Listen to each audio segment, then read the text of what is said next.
Hello everyone, कैसे हो आप सब। आज हम लोग क्लास 7 साइंस चैप्टर 1 और चैप्टर का नाम है nutrition in plants. Nutrition in plants में हम लोग न्यूट्रेंट से स्टार्ट करेंगे और फिर न्यूट्रेंट पहले तो हम लोग देखेंगे कि किस तरह से हमें फूड हमारे लिए इसेंशियल है और न्यूट्रेंट्स के बारे में, और न्यूट्रेंट से फिर न्यूट्रिशन के बारे में, और न्यूट्रिशन में देखेंगे कि किस तरह से कुछ लिविंग ऑर्गेनिज्म लाइक प्लांट्स अपना भोजन खुद से बनाता है और इसलिए ऑटोट्रॉफिक मोड ऑफ न्यूट्रिशन वहाँ पे सीखेंगे। और फिर एनिमल्स या फिर इंक्लूडिंग ह्यूमन बींग्स और प्लस और भी कुछ पैरासाइट्स या होस्ट रिलेशनशिप में रहने वाले, वो हेटरोट्रॉपिक मोड ऑफ न्यूट्रिशन में होते हैं। यहाँ पे ऑटोट्रॉपिक में हम लोग पहले प्लांट्स के बारे में समझेंगे कि प्लांट में किस तरह से leaves as a food factory होता है। फिर उसकी बनावट के बारे में थोड़ा सा देखेंगे कि वहाँ पे स्टोमाटा पाया जाता है और फोटोसिंथेसिस का प्रोसेस होता है, तो उसकी डिटेल्स फोटोसिंथेसिस में किस तरह से एक्चुअली प्रोसेस होता है इसके बारे में सीखेंगे। और फर्दर हम लोग इंसेक्टिवोरस प्लांट्स के बारे में भी यहाँ पे देखेंगे कि कुछ इंसेक्टिवोरस प्लांट हैं जो किस तरह से ग्रीन प्लांट होते हुए भी वो इंसेक्ट्स खाते हैं मतलब एक मैकेनिज्म होता है उनमें, और वो लोग इंसेक्ट पे भी डिपेंड उनको रहना पड़ता है। फर्दर हम लोग सेप्रोट्रॉप्स के बारे में भी समझेंगे। सेप्रोट्रॉप्स जो सड़े गले पदार्थों पे कुछ ऑर्गेनिज्म जैसे मशरूम या फिर फंजाई जिसको कहते हैं, फंजाई ग्रुप के ऑर्गेनिजम्स होते हैं, तो उनमें किस तरह से मोड ऑफ न्यूट्रिशन होता है। एल्गा के बारे में पढ़ेंगे, फंजाई के बारे में पढ़ेंगे, दोनों के बीच में एक रिलेशनशिप होता है लाइकेंस, उसके बारे में सीखेंगे। सिम्बायोसिस के बारे में सीखेंगे, सिम्बायोटिक रिलेशनशिप के बारे में जानेंगे। और फिर अंत में हम लोग लेगुमिनस प्लांट और राइजोबियम एक फ्रेंडली बैक्टीरिया है उसके बारे में भी समझेंगे। तो चलिए बुक की ओर चलते हैं। Class 7 science chapter 1 nutrition in plants. Food in class 6 you learn that food is essential.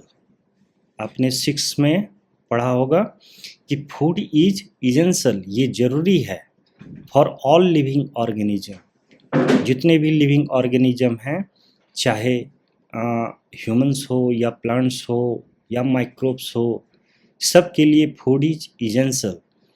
You also learn that carbohydrates, proteins, fats, vitamins and minerals 1, 2, 3, 4 and 5, इसके साथ साथ वाटर भी होता है, रफेज भी होता है, लेकिन मेन जो है कार्बोहाइड्रेट, प्रोटीन्स, फैट्स, विटामिन्स और मिनरल्स है।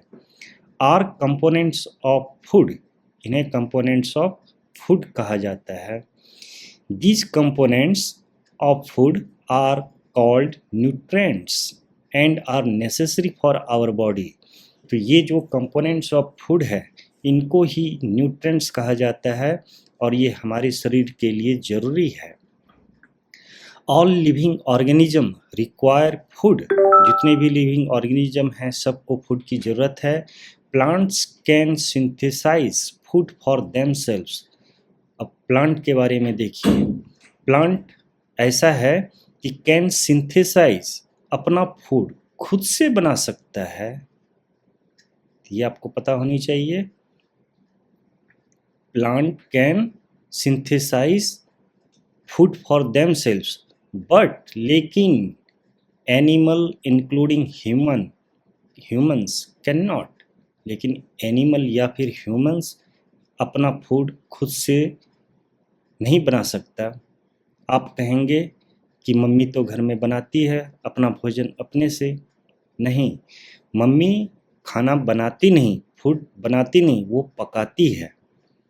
ओके, तो प्लांट जो है वो सिर्फ अपना भोजन, अपना फूड खुद से वो बना सकता है, क्योंकि वो, आपको पता होगा कि वो फोटोसिंथेसिस करता है और सनलाइट की मदद से और प्लस एटमॉस्फेयर से वो कार्बन डाइऑक्साइड लेता है और रूट से वो वाटर लेता है और उसकी मदद से वो बना सकता है। लेकिन ये सारी चीज़ें एनिमल्स में नहीं होती। तो एनिमल कैसे लेते हैं फिर?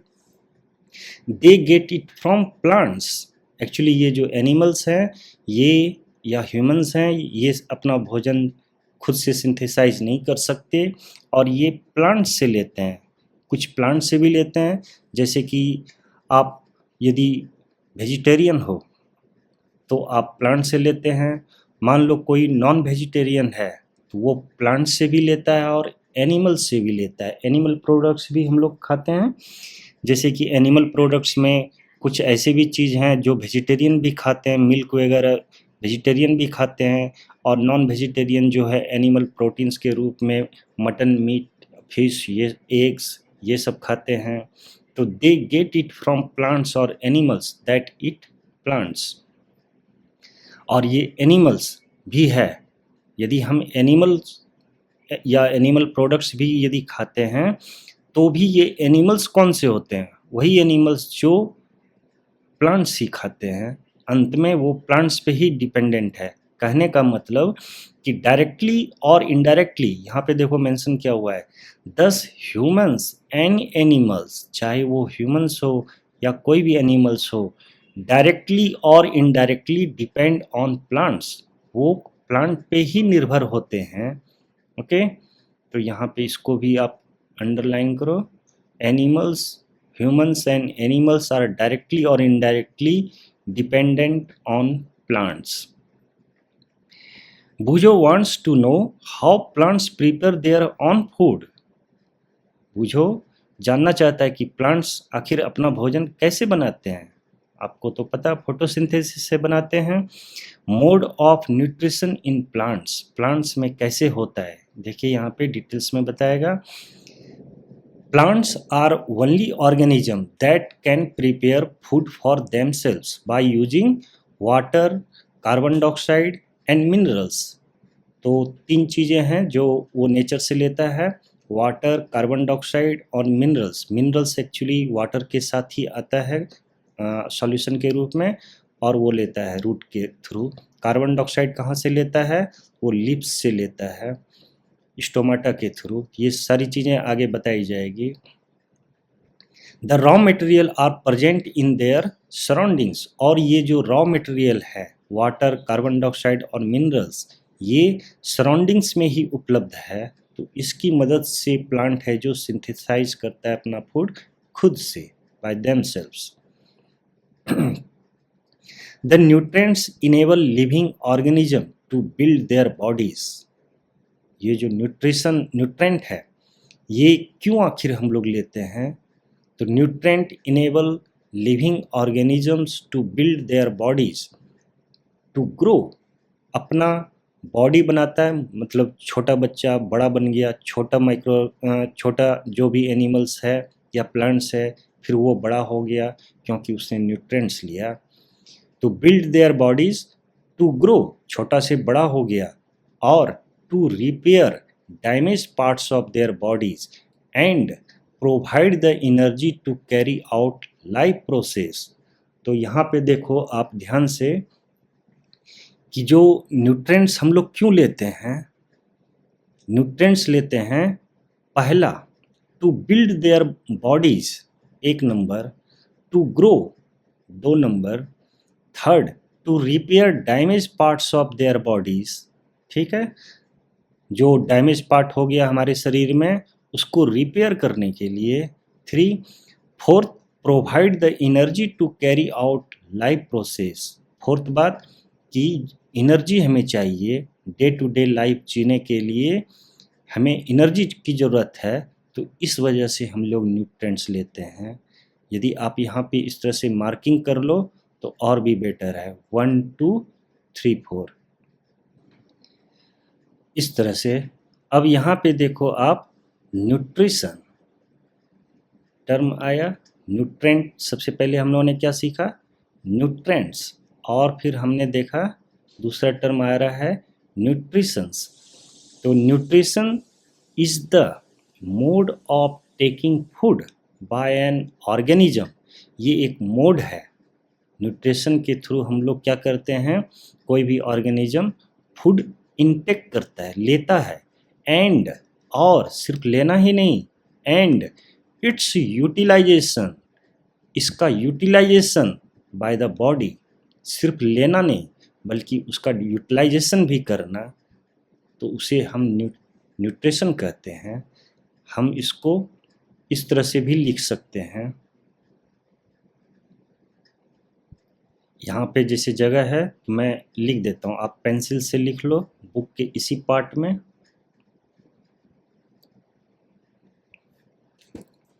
न्यूट्रिशन क्या है, न्यूट्रिशन, तो आप इसको कुछ इस तरह से मार्क दे दो, टेकिंग फूड और सिर्फ इतना ही नहीं, एंड या फिर प्लस हम कर देते हैं, प्लस इट्स यूटिलाइजेशन, दोनों चीज है।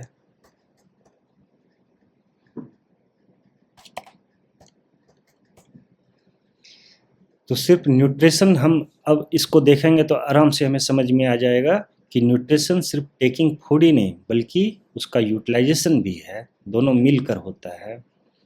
ओके, अभी यहाँ पे देखते हैं, the mode of nutrition in which organisms make food themselves from simple substances is called autotrophic. Auto means self, autotrophic.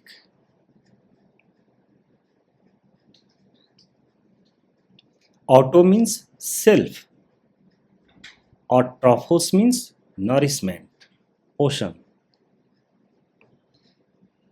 मतलब autotrophic nutrition, the mode of nutrition in which organisms make food themselves, जैसे कि plant के बारे में भी हमने पढ़ा, उस प्लांट क्या करता है, अपना भोजन खुद से बनाता है।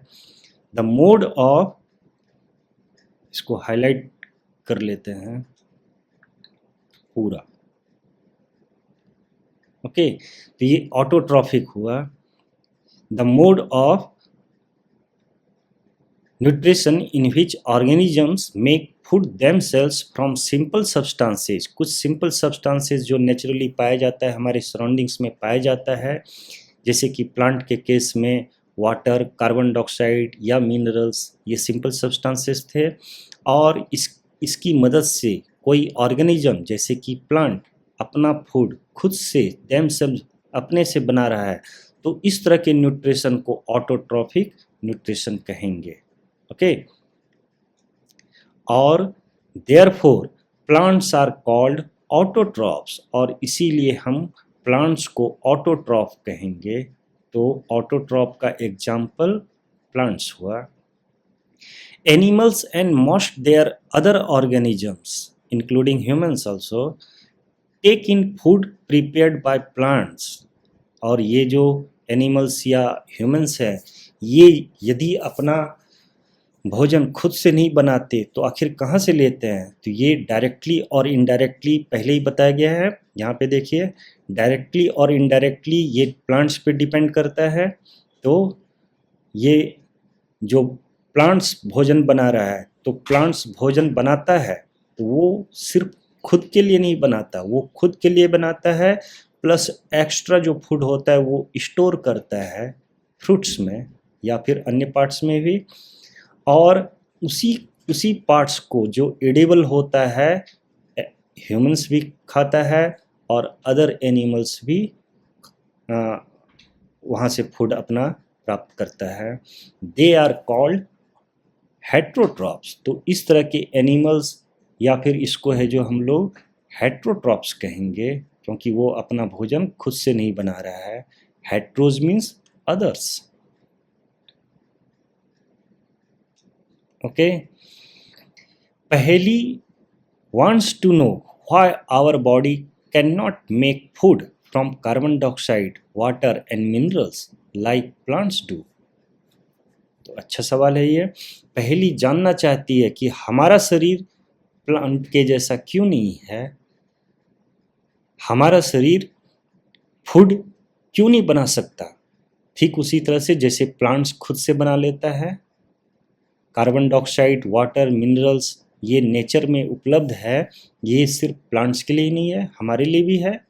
तो हम भी इससे बना सकते थे, तो हम क्यों नहीं बना सकते?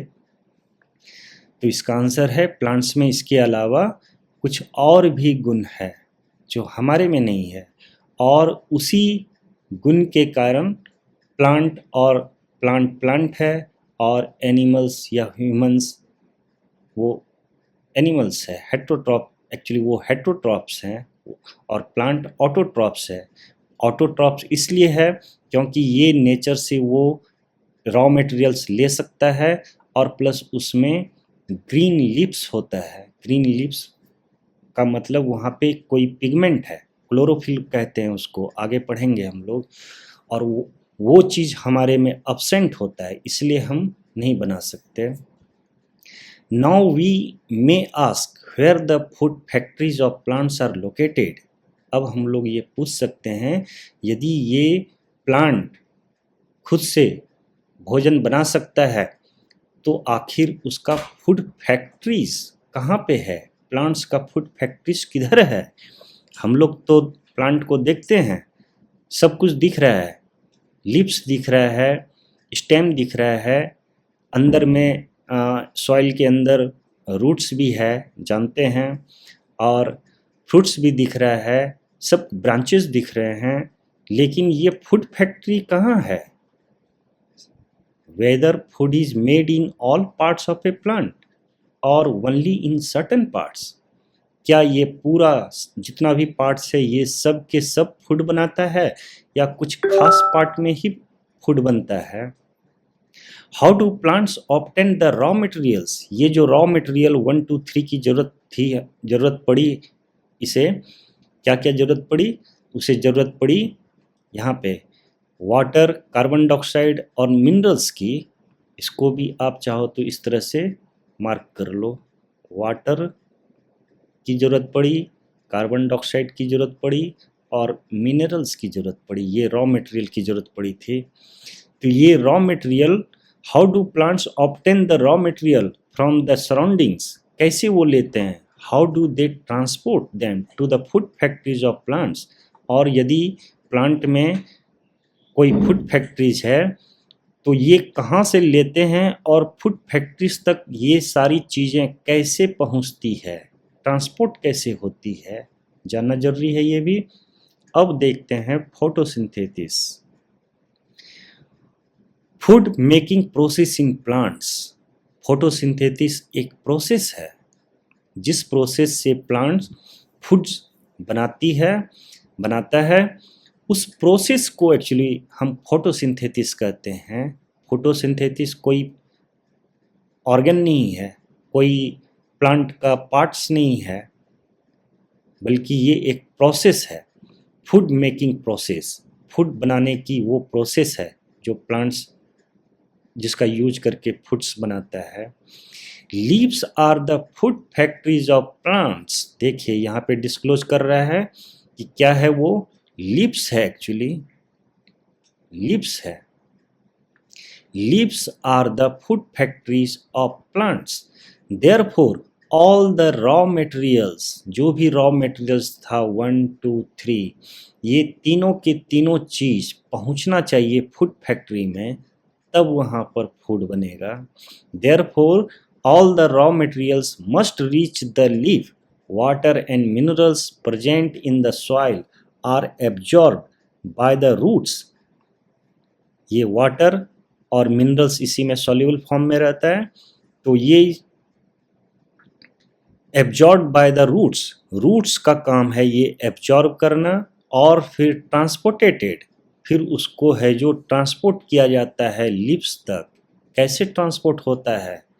वो ट्रांसपोर्ट उसके अंदर मैकेनिज्म है, वो मैकेनिज्म आप हायर क्लास में पढ़ोगे। एक्चुअली वहाँ पे 2 तरह के ट्यूब्स होते हैं, बहुत ही बारीक tube like structure, xylem and phloem.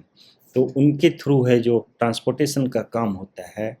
क्यों आगे के चैप्टर में जब आगे की क्लास में जब आएगा वक्त तो हम इस चीज़ को समझेंगे। अभी आप समझो कि ये रूट्स एब्जॉर्ब करता है और फिर उसका ट्रांसपोर्टेशन होता है टू द लीव्स, वो लीव्स तक पहुंचता है।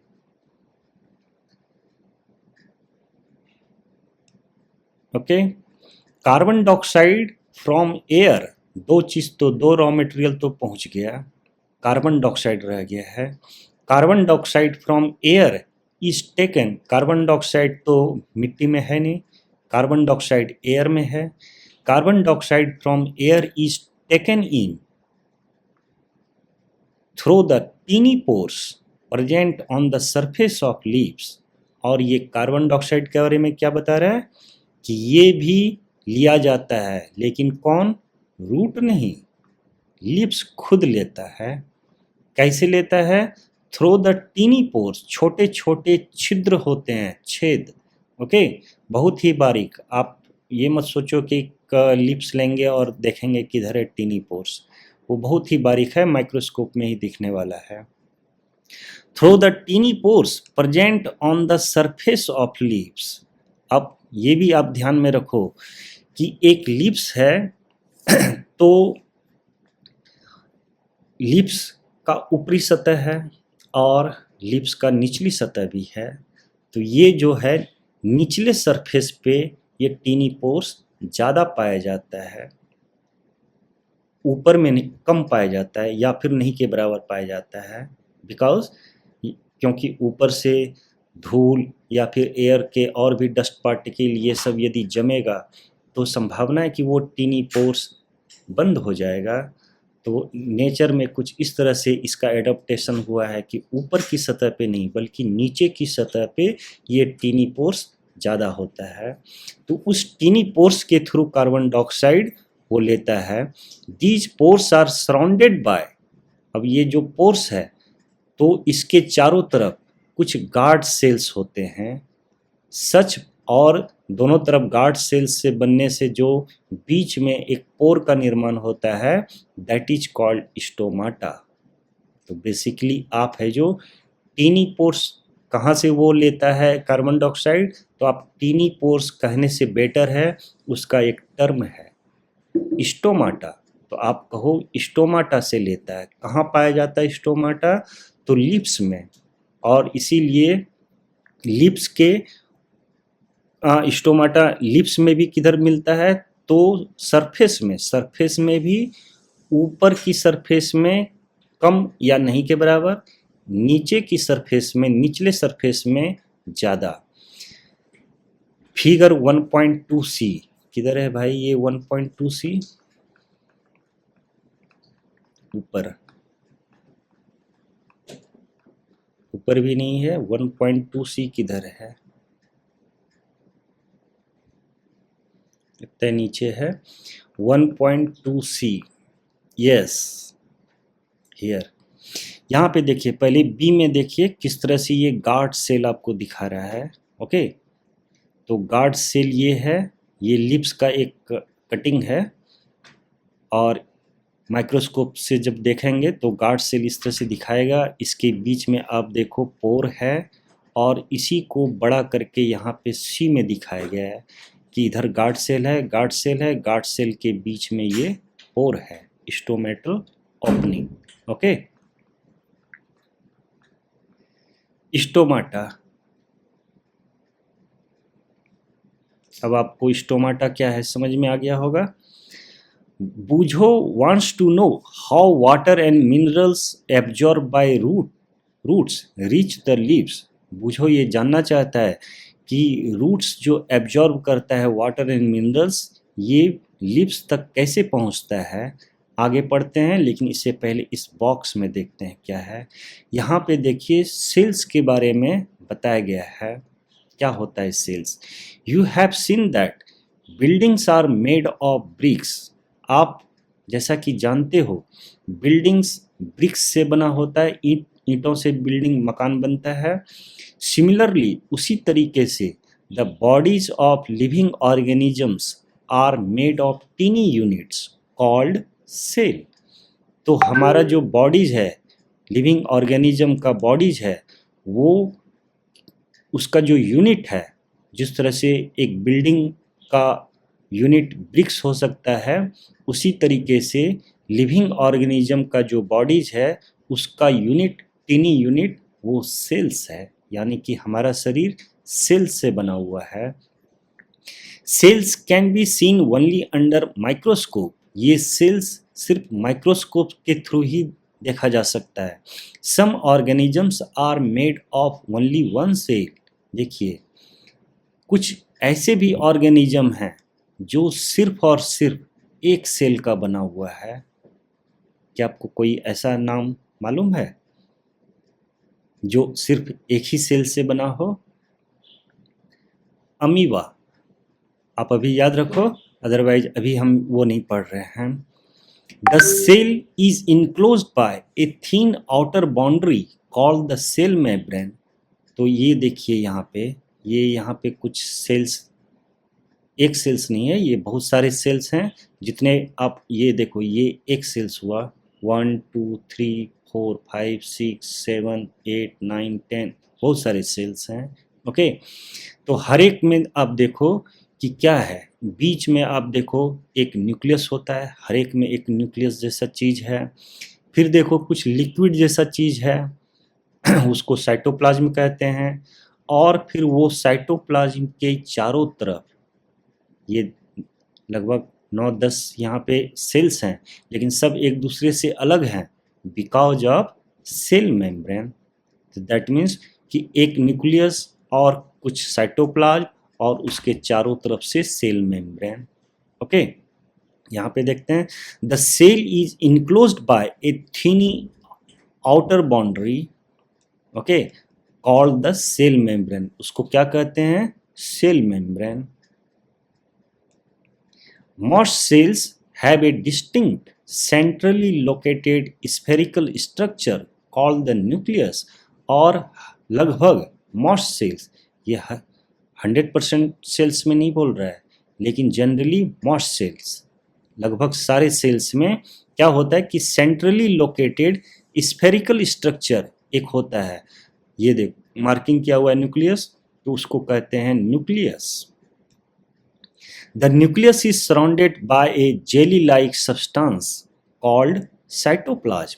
और ये न्यूक्लियस के चारों तरफ क्या होता है कि जेली लाइक सब्सटेंस है, उसको कहेंगे साइटोप्लाज्म। ओके, तो ये भी आपको सेल का बेसिक स्ट्रक्चर याद रहना चाहिए कि सेल में क्या क्या होता है। तो सेल्स में बेसिकली एक न्यूक्लियस होता है, उसके चारों तरफ एक जेली लाइक स्ट्रक्चर है, दैट इज साइटोप्लाज्म, और उसके चारों तरफ एक मेम्ब्रेन से वो घिरा रहता है, दैट इज सेल मेम्ब्रेन। हाँ, अब water and minerals are transported to the leaves by the vessels. इसी वेसल्स की मैं बात कर रहा था, जाइलम एंड फ्लोएम मैंने नाम आपको बताया था। तो ये एक्चुअली होता है, water and minerals are transported to the leaves by the vessels which run like pipes।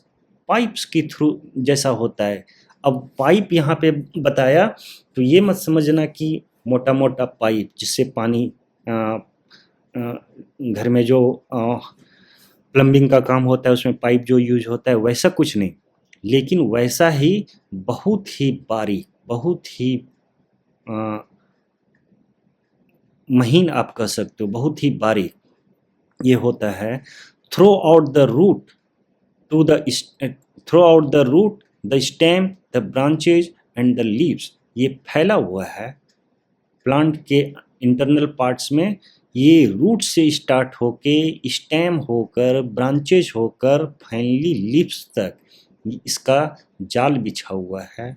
Okay, और इसी के थ्रू वाटर और मिनरल का ट्रांसपोर्टेशन होता है।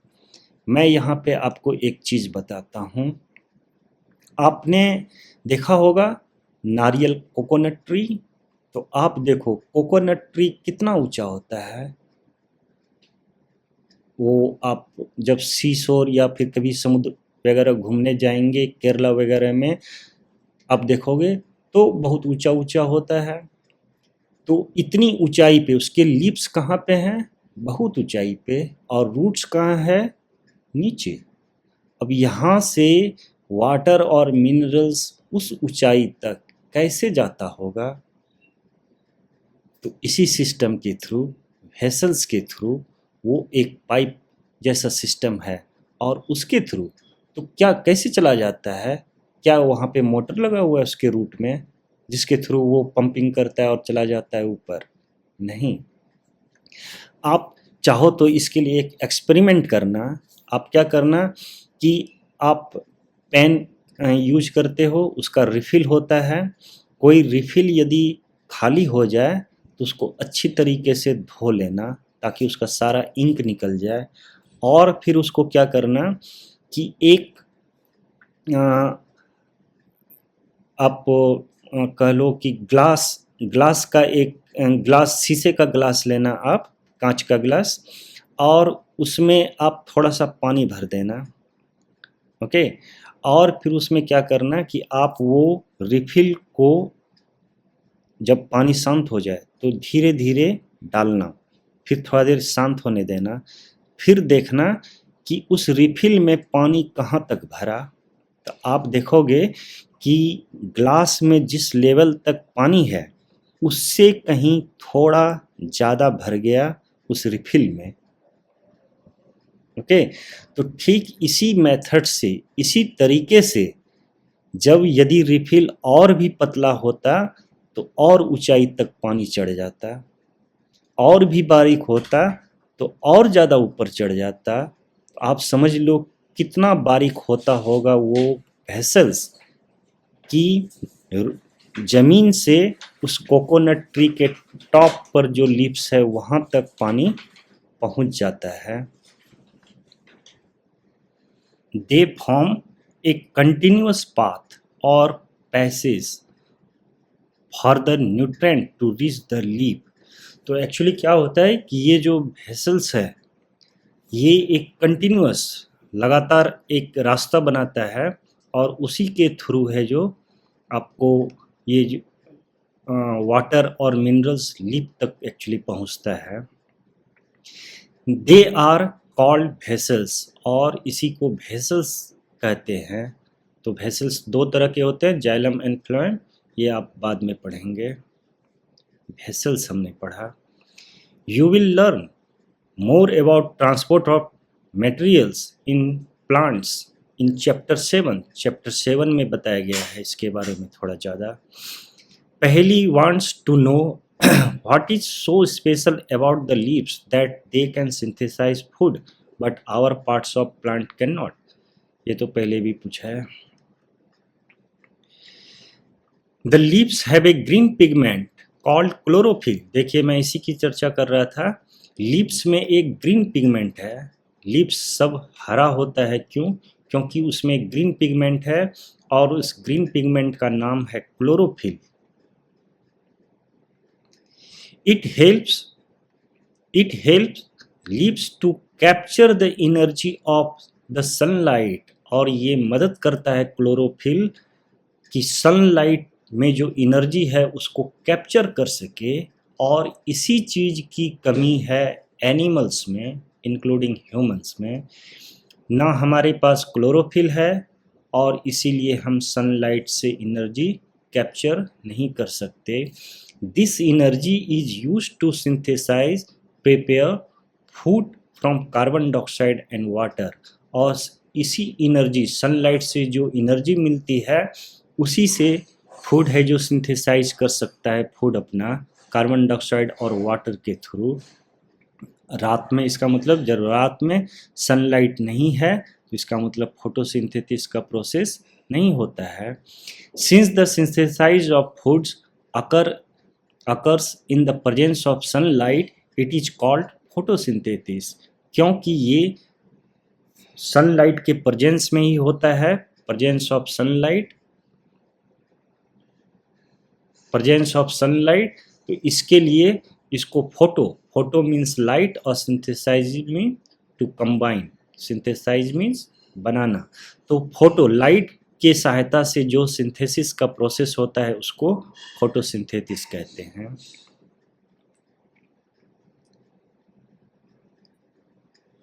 ये भी आप याद रखो, photo means light and synthesise means to combine. So we find that chlorophyll, sunlight, carbon dioxide and water are necessary. ये चार चीजें अब ध्यान में रखो। क्लोरोफिल जो ग्रीन प्लांट में है, जिसके पास क्लोरोफिल है वही बनाएगा। सनलाइट यदि है तो बनेगा।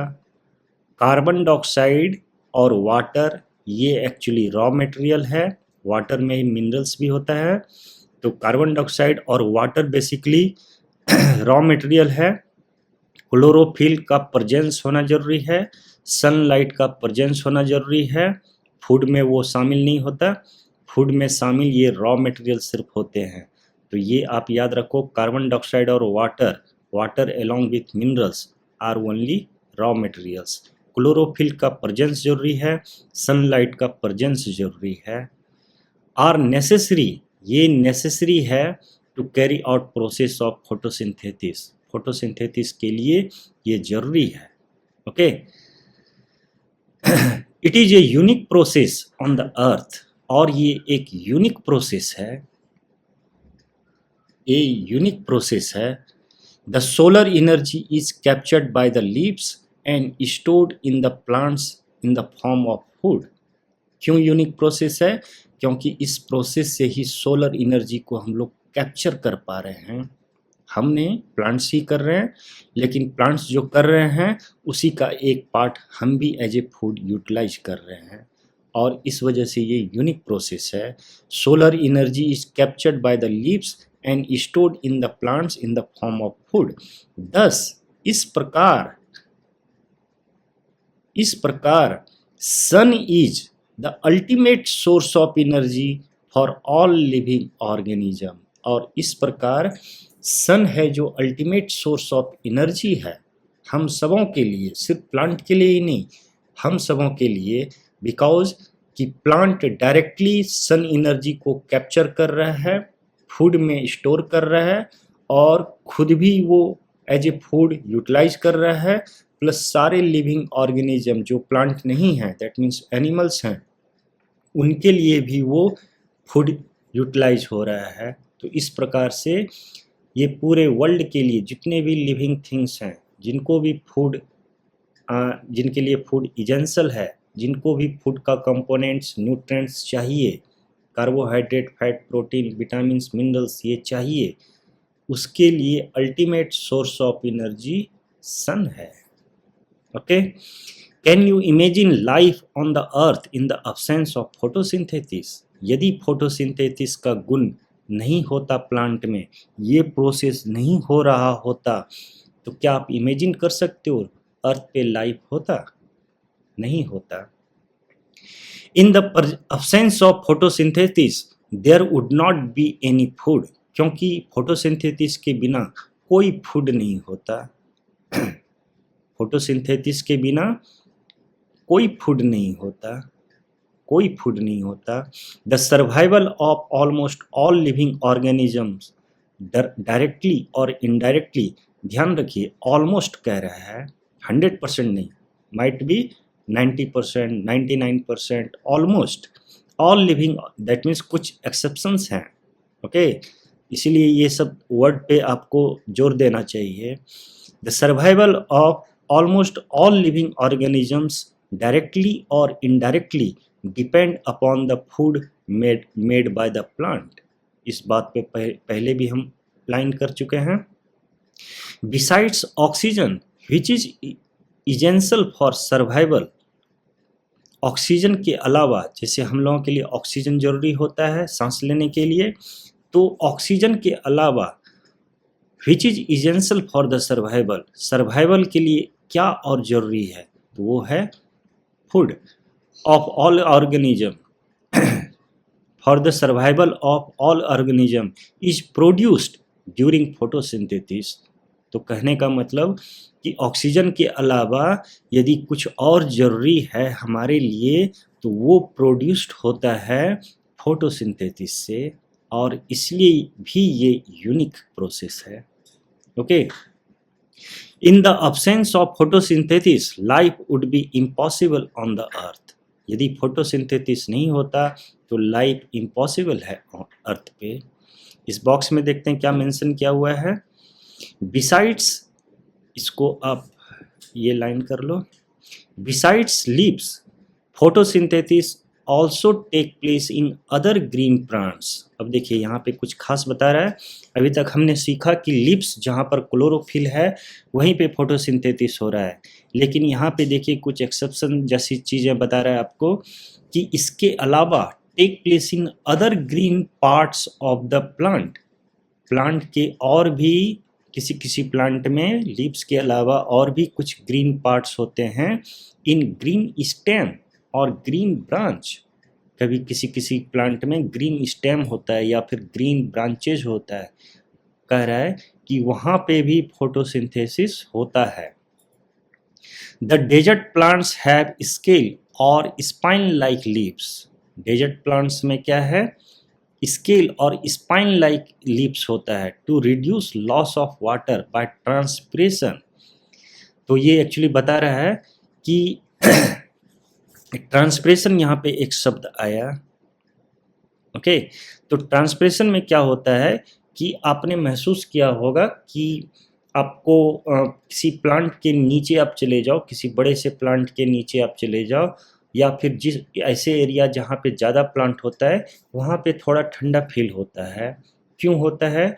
क्योंकि जो प्लांट्स है और प्लांट का जो लीव्स है इतने सारे, वो सब के सब एक प्रोसेस और भी करते हैं फोटोसिंथेसिस के अलावा, ट्रांसपिरेशन।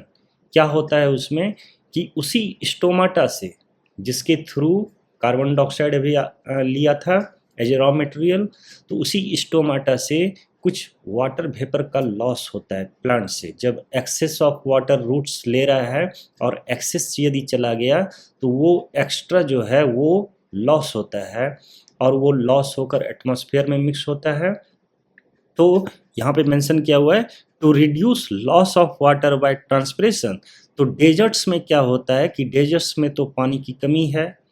यदि वहाँ पे कुछ प्लांट्स है तो इसका मतलब बहुत ही मुश्किल से प्लांट्स ने थोड़ा बहुत वाटर कैप्चर किया होगा।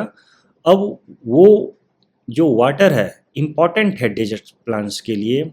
यदि वो ट्रांसपिरेशन से यदि लॉस हो जाए तो फिर वो अच्छा नहीं। तो इसका एडाप्टेशन यहाँ पे क्या है कि उस ट्रांसपिरेशन को रोकने के लिए पूरी लीव्स को, लीव्स नॉर्मली कैसा होता है, थोड़ा फ्लैट लाइक स्ट्रक्चर, तो वो फ्लैट ना होके वो स्पाइन लाइक, यानी कि थोड़ा सा मॉडिफिकेशन हो गया। एक्चुअली ये एडाप्टेशन है, लीव्स है जो स्पाइन लाइक में बदल गया है। जैसे आपने कैक्टस देखा होगा तो कैक्टस में जो नीडल्स है वो एक्चुअली लीव्स है उसका। जो आप चौड़ा चौड़ा देख रहे हो वो लीव्स नहीं है, वो तो स्टेम है। और जो स्पाइन जैसा स्ट्रक्चर है वो एक्चुअली लीव्स है। तो लीव्स है जो स्पाइन लाइक में बदल गया है और उसके पीछे सिर्फ एक ही पर्पस है, to reduce loss of water by transpiration. These plants have green stems which carry out photosynthesis. और ये लिप्स जहाँ पे लगा हुआ है चौड़ा पार्ट वो एक्चुअली ग्रीन है। वो ग्रीन है तो इसका मतलब स्टेम पे लिप्स लगा रहता है, वो स्टेम हुआ। तो स्टेम है जो वो ग्रीन है और उसमें एक्चुअली फोटोसिंथेसिस हो रहा है। यहाँ पे ये बताने का सिर्फ यही मकसद है कि आपको यहाँ पे बता रहा है कि ग्रीन लीव्स के अलावा यदि ग्रीन कुछ कुछ केस में ग्रीन स्टेम या ग्रीन ब्रांचेज भी फोटोसिंथेसिस करते हैं। फॉर एग्जांपल डेजर्ट प्लांट में लीव्स रिड्यूस हो चुका है, वो लीव्स के जैसा नहीं है, स्पाइन लाइक हो चुका है। तो यहाँ पर स्टेम उसका है जो ग्रीन है और वहाँ पे क्लोरोफिल है और वो फोटोसिंथेसिस कर रहा है। Okay, during photosynthesis chlorophyll containing cells of leaves, figure 1.2।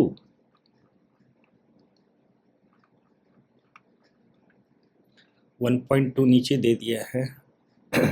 Yes, okay, ये तो देख चुके हैं। तो during photosynthesis chlorophyll containing cells of leaves in the presence of sunlight use carbon dioxide and water to synthesize carbohydrates। क्या बनाता है?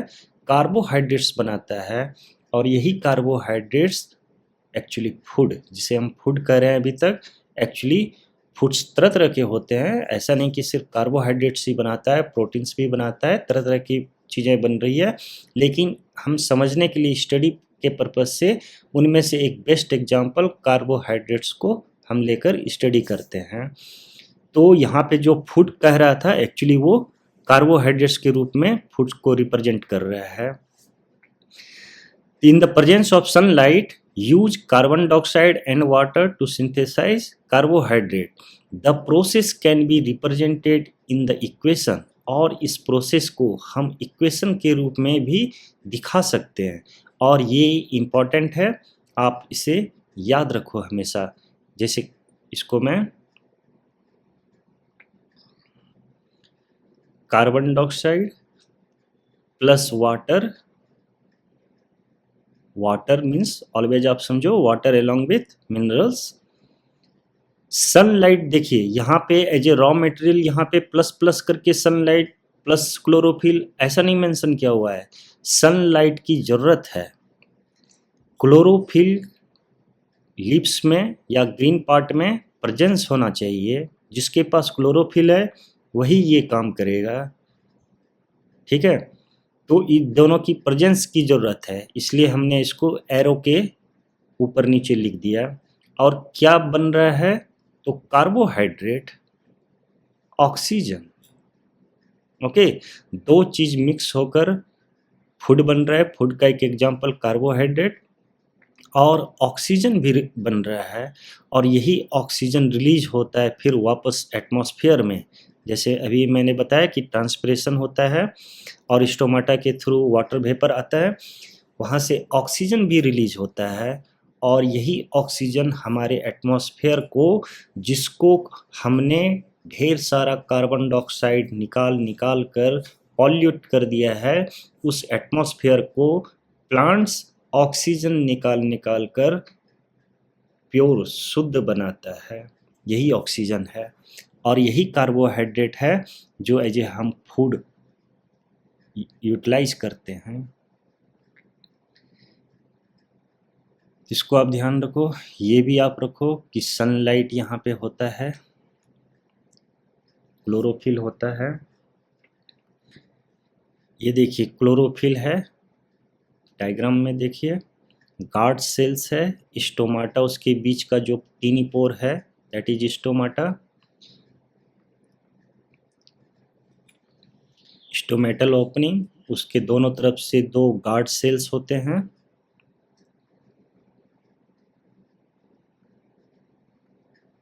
Okay, this side light energy ऊपर से सन से मिल रहा है, कार्बन डाइऑक्साइड एटमॉस्फेयर से मिल रहा है, और फिर क्लोरोफिल लिप्स में खुद से है, रूट से वाटर एंड मिनरल्स मिल रहा है।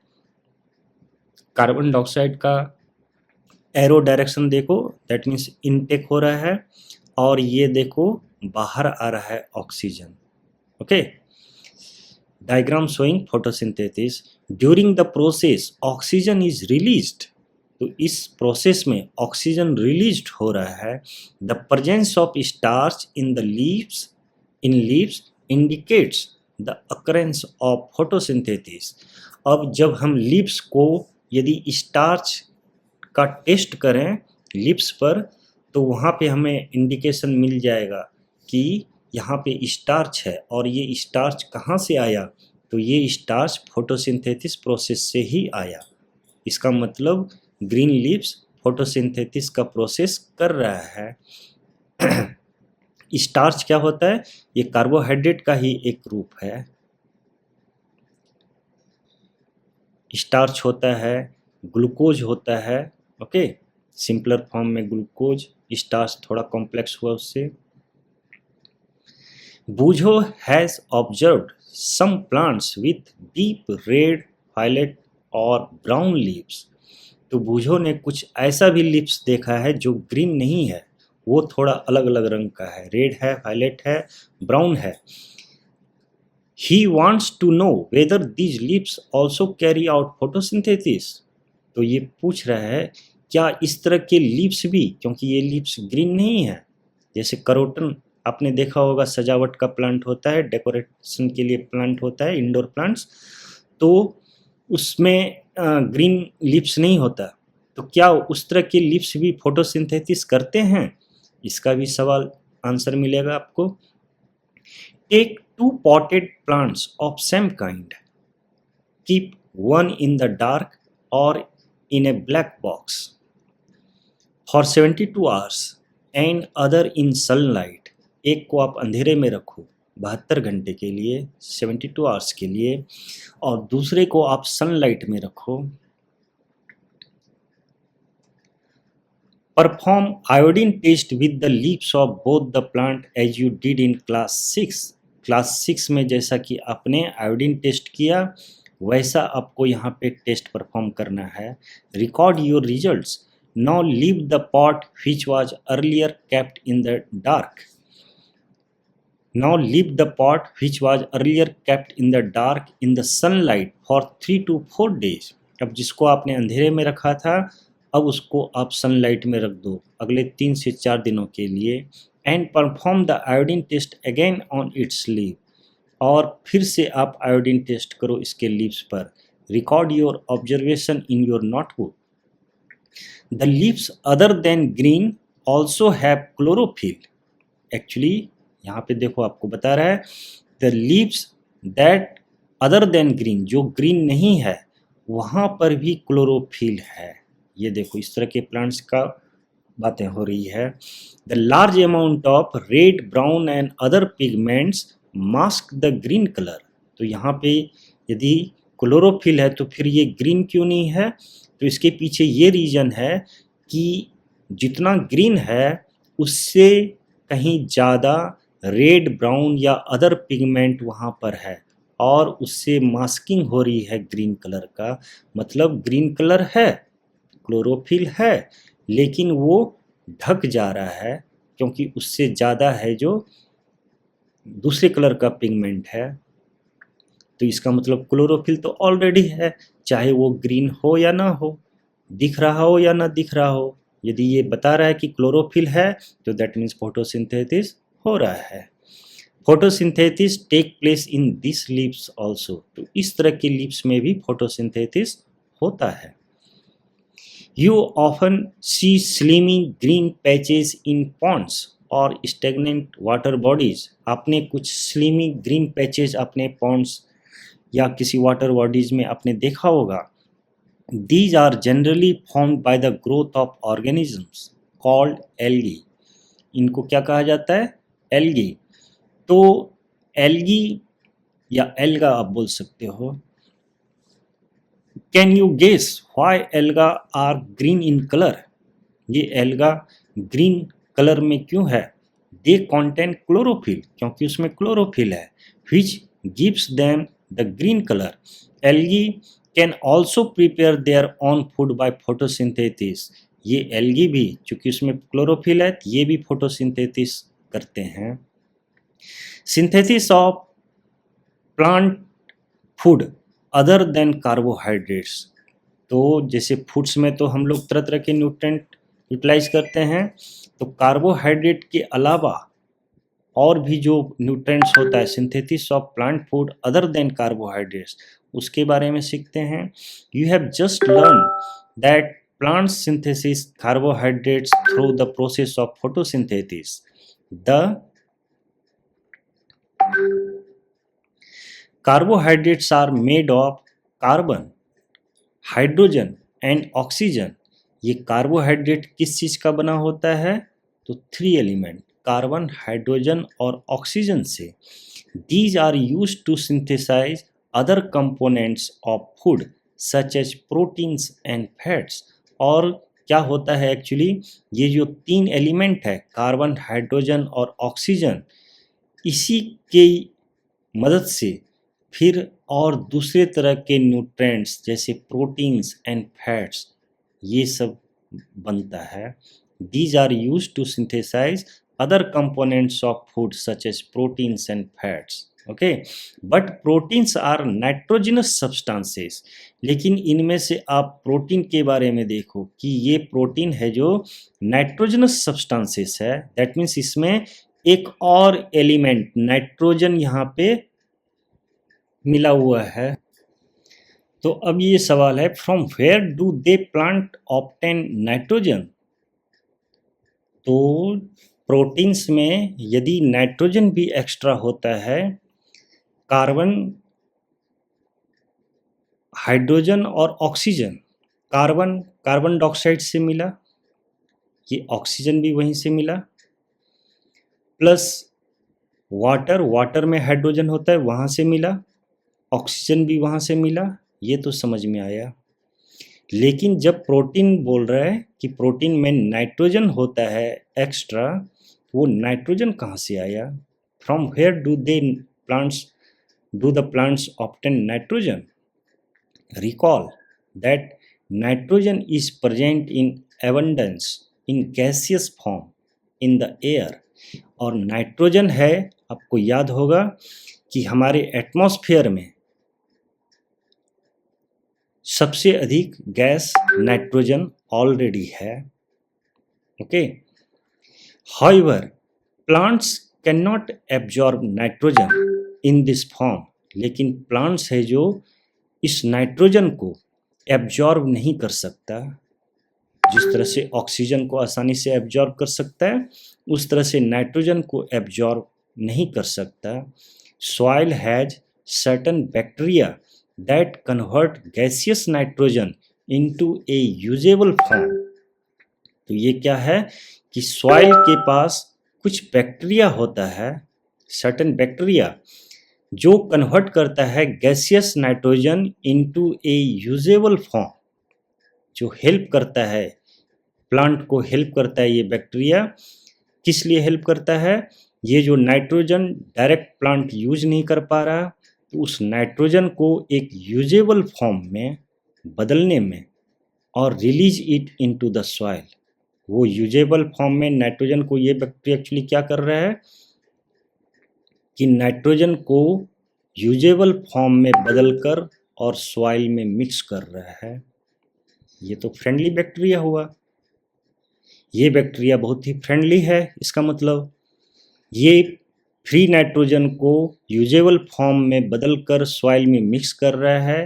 अब प्लांट उसको आसानी से उस यूजेबल फॉर्म, नाइट्रोजन को का जो यूजेबल फॉर्म है उस रूप में वो अब प्लांट ले लेगा।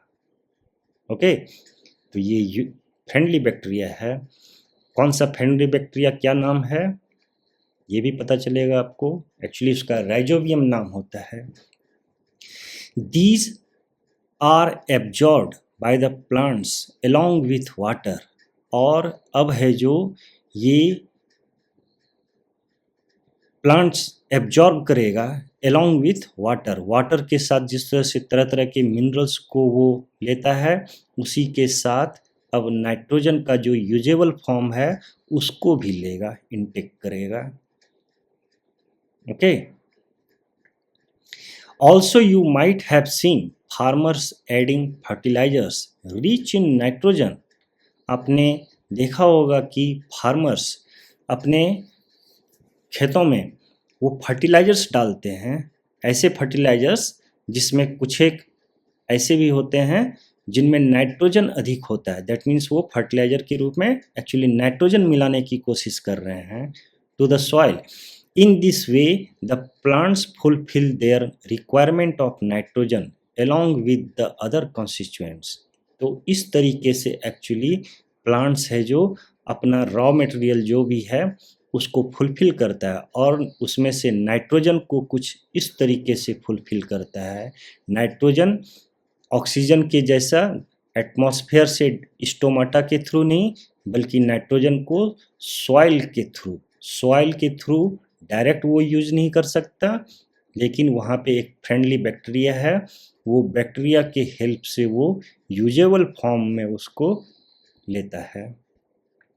Plants can then synthesise proteins and vitamins. और अब है जो प्लांट प्रोटीन भी बना सकता है, विटामिन्स भी बना सकता है।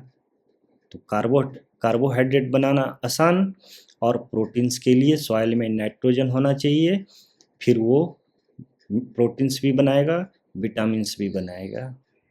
Okay, other mode of nutrition, यहाँ पे देख लेते हैं कुछ इंपॉर्टेंट। ठीक, other modes of nutrition in plants में कुछ और मोड्स ऑफ न्यूट्रिशन देखेंगे। पहले तो हमने देख लिया कि जो मेन है वो है autotrophic mode of nutrition, that means photosynthesis के थ्रू वो खुद से अपना फूड सिंथेसिस कर रहा है, बना रहा है। इसके अलावा क्या कुछ और मोड्स हैं? There are some plants which do not have chlorophyll, तो बता रहा है कुछ ऐसे भी प्लांट्स होते हैं जिनमें क्लोरोफिल नहीं है। They can not synthesise food, तो ऐसे प्लांट्स फूड नहीं बना सकते। हाउ डू दे सर्वाइव, तो फिर ऐसे प्लांट्स कैसे सर्वाइव करते हैं? And from where do they derive nutrition, फिर उनका न्यूट्रिशन कैसे होता है?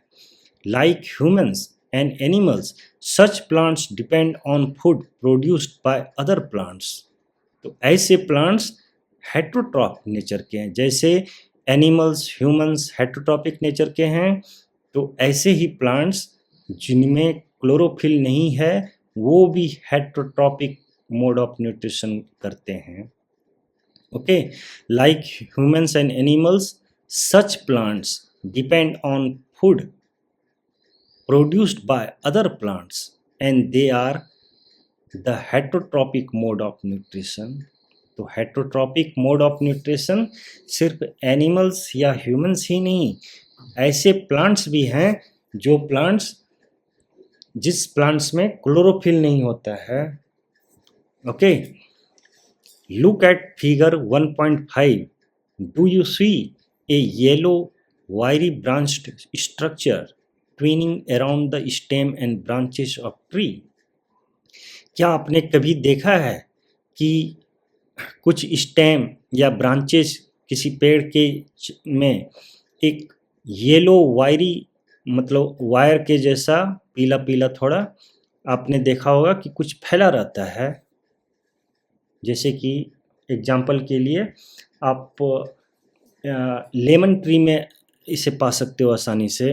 लेमन ट्री में कभी कभी क्या होता है कि लेमन तो नॉर्मल जो प्लांट है उसके लीव्स हैं, सब कुछ है, लेकिन एक दूसरा ही कुछ ब्रांच टाइप ऑफ स्ट्रक्चर फैला रहता है, वो क्या है उसके बारे में ही यहाँ पे बता रहा है। This is a plant called cuscuta, इसका क्या नाम है? कास्कुटा, हिंदी में अमरबेल। Okay, it does not have chlorophyll, इसके पास क्लोरोफिल नहीं है। It takes readymade food from the plant on which it is climbing, तो ये कहाँ से भोजन लेता है? ये जिस प्लांट के ऊपर ये है उसी का फूड है जो वो लेता है। ओके, रेडीमेड फूड, जैसे लेमन पे यदि कास्कुटा है तो लेमन ने अपना फूड बनाया और उसी रेडीमेड फूड को कास्कुटा भी यूज कर रहा है। The plant on which it climbs is called the host, और जिस प्लांट पे ये है उसको होस्ट कहेंगे, दैट मीन्स लेमन होस्ट हुआ और कास्कुटा पैरासाइट हुआ। Since it deprives the host of valuable nutrients, क्योंकि ये होस्ट का वैल्यूएबल न्यूट्रिएंट्स लेता है, कास्कुटा इज कॉल्ड द पैरासाइट, क्योंकि ये दूसरे का वैल्यूएबल न्यूट्रिएंट्स ले रहा है, कास्कुटा क्या हो गया? पैरासाइट हो गया। Are we and other animals also a kind of parasites, क्या हम लोग भी कुछ इस तरह का ही पैरासाइट्स हैं?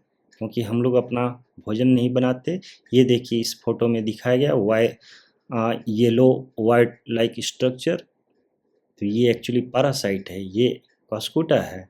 ये खुद अपना भोजन नहीं बना रहा है, बल्कि ये जो होस्ट प्लांट है इसका भोजन वो ले रहा है। पहली wants to know whether mosquitoes, bedbugs, lice and leeches that suck our blood are also parasite। बिल्कुल, ये सब भी उसी तरह से हैं। मॉस्किटोज हमारा ब्लड लेता है, बेड बग्स भी, लाइस भी, लीचेस, ये सब है जो पैरासाइट्स हैं। ये एनिमल का एग्जाम्पल हो गया, और ये कॉस्कुटा है जो प्लांट किंगडम में, ये एग्जाम्पल हो गया पैरासाइट का। हैव यू सीन और heard of plants that can eat animal? अब देखो ये कुछ अजूबा बात कह रहा है। क्या आपने ऐसे प्लांट्स के बारे में सुना या देखा है जो एनिमल खाता है? There are a few plants which can trap insects and digest them। तो आपको आश्चर्य होगा कि कुछ ऐसे भी प्लांट्स हैं जो इंसेक्ट को ट्रैप कर लेता है।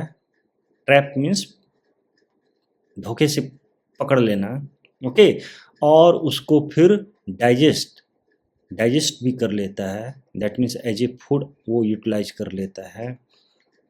Is it not amazing? क्या ये आश्चर्यजनक नहीं है? Such plants may be green और सम अदर कलर। इस तरह के प्लांट्स ग्रीन भी हो सकते हैं या कुछ अदर कलर का भी हो सकता है। Look at the plant in figure 1.6 में ये देखिए, ओके। तो इसका क्या होता है एक्चुअली, ये जो प्लांट का पार्ट्स है, लीव्स है, ये सब कुछ मॉडिफाई हो जाता है कुछ इस तरह के स्ट्रक्चर में, और इसमें एक लीड लगा रहता है ढक्कन की तरह। यदि कोई इंसेक्ट इस पे आया तो यहाँ पे कुछ इस तरह का मैकेनिज्म होता है कि वो ट्रैप हो जाता है, और साथ में ये ढक्कन भी गिर जाता है, तो अंदर में वो रह गया। अब यहाँ पे कुछ ऐसा लिक्विड है जिसमें वो डाइजेस्ट हो जाता है, और फिर उसका जो है एब्जॉर्प्शन हो जाता है, ओके। द पिचर लाइक और jug like structure is the modified part of leaf. तो इसमें क्या होता है, ये पिचर लाइक और जग लाइक स्ट्रक्चर जो है ये एक्चुअली लीफ का ही मॉडिफिकेशन है। लीफ ही मॉडिफाई कुछ इस तरह से हो गया है। द अपेक्स ऑफ लीफ का जो अपेक्स है, टॉप पार्ट जो है, फॉर्म से लीड, वो एक ढक्कन की तरह बन जाता है, which can open and close the mouth of the pitcher. और इस पार्ट को पिचर यदि कहेंगे तो वो ढक्कन है जो खुलता है, बंद होता है। जब कोई इंसेक्ट पकड़ में आ गया तो बंद हो जाएगा।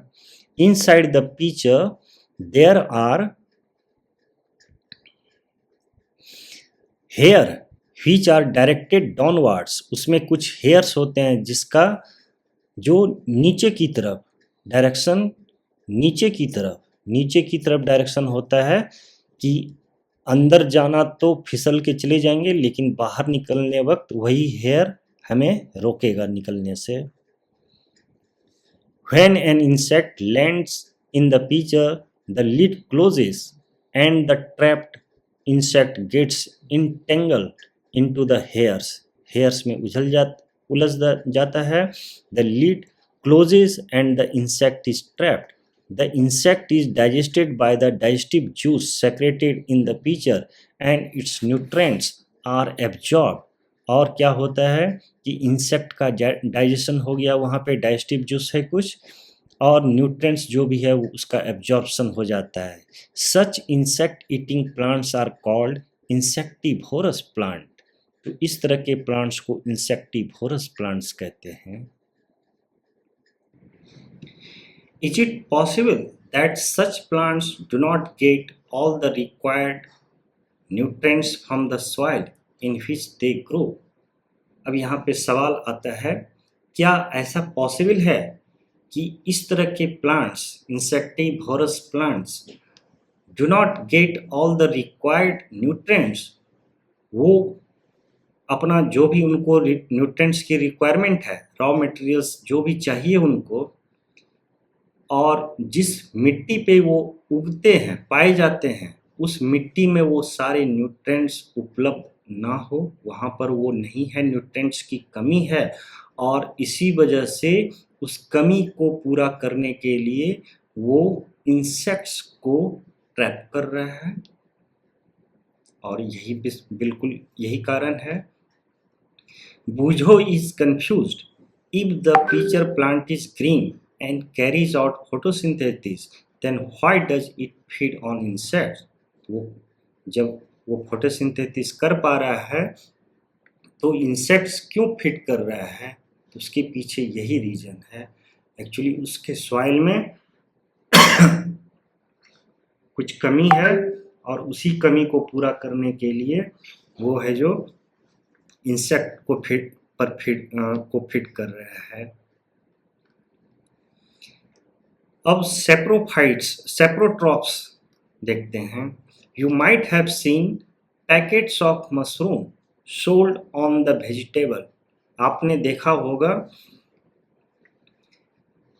Mushroom sold on the vegetables, mushroom का पैकेट आपने देखा होगा।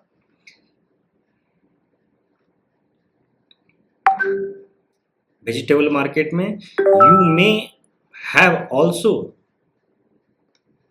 seen fluffy umbrella-like patches growing in moist soils or on rotting wood during the rainy season। तो आपने कुछ फ्लफी अम्ब्रेला लाइक पैचेस देखा होगा मॉइस्ट सॉइल्स में, भींगे मिट्टी में, या फिर कोई लकड़ी जो थोड़ा सड़ रहा हो रेनी सीजन में खास करके आपने कुछ इस तरह का देखा होगा। 1.7 आप देखिए कुछ इस तरह का स्ट्रक्चर की बात कर रहा है। Let us find out what type of nutrients they need to survive and from where they get them. तो चलिए पता करते हैं कि किस तरह का न्यूट्रिएंट्स इनको ज़रूरत पड़ता है सर्वाइव करने के लिए, और ये सब अपना न्यूट्रिएंट्स कहाँ से लाते हैं। Packet of mushroom, A mushroom growing on decade material, ये मशरूम है एक्चुअली। तो पता करना है कि ये कहाँ से अपना भोजन लाते हैं। बुझो wants to know how these organisms acquire nutrients. They do not have mouths like animals do. Animals के जैसे उनके पास माउथ भी नहीं है। They are not like green plants, और वो ग्रीन प्लांट्स भी नहीं है। As they lack chlorophyll, chlorophyll नहीं है उनके पास। Can not make food of by photosynthesis, और इसलिए वो फोटोसिंथेसिस भी नहीं कर सकते हैं। तो फिर इस तरह के ऑर्गेनिज्म कहाँ से अपना न्यूट्रिएंट्स लाते हैं। Activity 1.2, take a piece of bread and moisten, means उसमें थोड़ा सा पानी जैसा भिंगाइए, आप गीला कीजिए। It with water, leave it in a moist warm place for 2 to 3 days और until fluffy patches appear on them, तब तक जब तक उसमें फ्लफी पैचेस appear नहीं हो जाए। What is the color of these patches? इन सब का कलर कैसा है। Observe the patches under a microscope, microscope में इसको देखिए, और a magnifying glass. Write down your observation in the notebook. You will see cotton like thread spread on the piece of bread. तो कुछ कॉटन जैसा, cotton like threads आपको वहां पे दिखता है। These organism are called fungi. ऐसे organism को क्या कहते हैं, फंजाई कहते हैं। तो आपने एक पढ़ा एल्गा, दूसरा आपने पढ़ा fungi. Okay, alga are autotrophic, they are doing autotrophic kind of nutrition because algas are green and they have chlorophyll। लेकिन अब फंजाई के बारे में पढ़ रहे हैं, कुछ इस तरह के जो स्ट्रक्चर्स होते हैं वो फंजाई होते हैं। They have a different mode of nutrition, और इसका मोड ऑफ न्यूट्रिशन एल्गा की तरह नहीं है या फिर प्लांट्स की तरह नहीं है। They absorb the nutrients from the bread. ये एक्चुअली जहाँ पर उगते हैं, ये ब्रेड्स पे उग रहा था, तो ये न्यूट्रिएंट्स अपना ब्रेड से लेते हैं। They absorb the nutrients from the bread, bread से ये लेते हैं। यहाँ पे भी मशरूम ये डिकेइंग मटेरियल पे उग रहा था, तो अपना न्यूट्रिएंट्स उसी डिकेइंग मटेरियल से लेते हैं। This mode of nutrition in which organisms take in nutrients from dead and decaying matter, ठीक है। The mode of nutrition in which organisms take in nutrients from dead and decaying matter is called saprotrophic nutrition। उसको हम लोग saprotrophic nutrition कहते हैं। Such organisms with saprotrophic mode of nutrition are called saprotrophs, और ऐसे organism को saprotrophs कहेंगे। Okay, fungi also grow on pickles, leather, clothes and other articles that are left in hot and humid weather for long time। जब कोई इस तरह का leather का सामान या फिर पिकल्स जिसमें पानी आप गिरा दो यदि थोड़ा सा 1-2-4 बूंद तो पिकल्स खराब हो जाता है, एक्चुअली वहाँ पे कुछ इस तरह का ही फंजाई वहाँ पे आ जाता है। During the rainy season they spoil many things, और बारिश में बहुत सारे चीज इस फंजाई के कारण बर्बाद होते हैं। Ask your parents about the menace of fungi in your house. The fungal spores are generally present in air. Fungals का जो स्पोर्स होता है वो जनरली हवा में है। हवा में जैसे आप जानते हो कि बहुत सारे डस्ट है, बहुत सारा गैसेस है, डस्ट है, साथ में बहुत सारे इस तरह से माइक्रो ऑर्गेनिज्म स्पोर्स वगैरह भी रहता है, तो फंगल स्पोर्स भी एयर में है। When they land on wet and warm things, जब वो वेट और वार्म थिंग्स पे लैंड करते हैं, दे जर्मिनेट, तो वो स्पोर्स जर्मिनेट होता है, एंड ग्रो, फिर वो बढ़ जाता है। Now you can figure out how we can protect our things from getting spoiled. अब आप समझ सकते हो कि हमारा चीज़ बर्बाद ना हो। रेनी सीजन में भीगने से जो बर्बाद हो रहा था तो कैसे उसको बचा सकते हैं, तो सिंपल है, आप उसको भीगने से बचाओ, सो दैट यदि वहाँ पे स्पोर्स आ भी जाए तो भी वो जर्मिनेट नहीं कर पाएगा, ग्रो नहीं कर पाएगा। Some organisms live together. अब यहाँ से एक मिनट, स्पॉइल्ड, यहाँ से ऊपर देखते हैं कि हमने कुछ छोड़ दिया क्या, यहाँ पे है। पहेली is keen to know whether her beautiful shoes, which are worn on special occasions, were spoiled by fungi during the rainy season। तो पहेली को ये जानना चाहती है उसका जो जूता है लेदर का होगा, तो क्या वो अभी रखा हुआ है और स्पेशल ओकेजन्स पे वो पहनती है, तो वो क्या इस फंजाई के कारण स्पॉइल्ड हो जाएगा रेनी सीजन में। She wants to know how fungi appear suddenly during the rainy season. वो जानना चाहती है कि फंजाई एकाएक रेनी सीजन में कहाँ से आ जाता है। तो इसके पीछे अभी जस्ट हमने देखा कि उसके पीछे रीजन क्या है कि उसका स्पोर्स ऑलरेडी एयर में है, लेकिन वो जर्मिनेट तब होगा जब एयर में मॉइस्चर कुछ आएगा, दैट मीन्स रेनी सीजन जब आएगा तब वो मॉइस्चर जब उसको मिलेगा तो फिर वो जर्मिनेट होके, वो स्पोर्स जर्मिनेट होके ग्रो हो जाएगा। यहाँ पे भी कुछ है। बूझो says once his grandfather told him that his wheat field were spoiled by a fungus। He wants to know if fungi cause disease also। He wants to know if fungi cause disease also।